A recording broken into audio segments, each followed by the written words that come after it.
এনে বিষয়টা হয়েছে আপনার ওই যে এটা মহাসড়কটা দেওয়া যেতেছে, এটা হলো গিয়া মূল, আর এটা হলো লোকাল।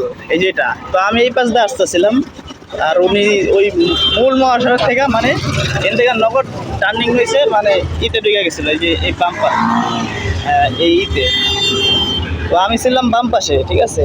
তো না সরলে হয়তো উনি মানে খুব ব্যথা পাইতো, বামে টার্নিং নিয়েছিলাম। তো এই যে মোটর সাইকেলে যে বসা একজন হুজুর, ভদ্র লোক, এনার সাথে এই ঘটনাটা ঘটে।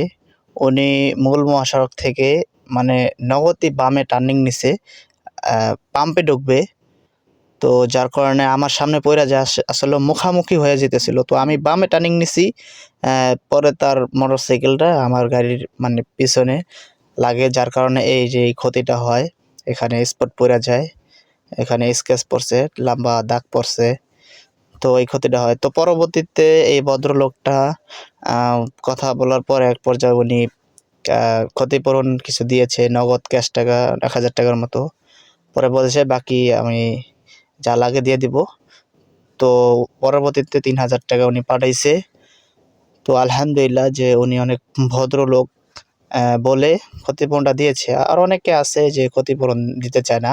তো মূল কথা হলো যে আমাদের একটু অসতর্কতার কারণে অনেক বড়, বড় দুর্ঘটনা হয়ে যায়।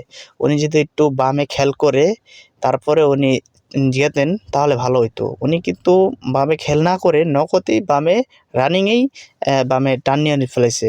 যে ওইটাও তো একটা রাস্তা, ওইখান থেকে ফট করে একটা গাড়ি আসতে পারে। তো হয়তো ওনার সেন্স ছিল না।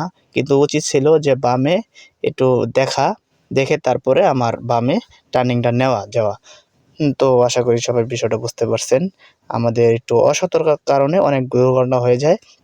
আমরা মহাসড়কে খুব খেয়াল করে আমরা গাড়ি ঘোড়া চালাবো ইনশাআল্লাহ।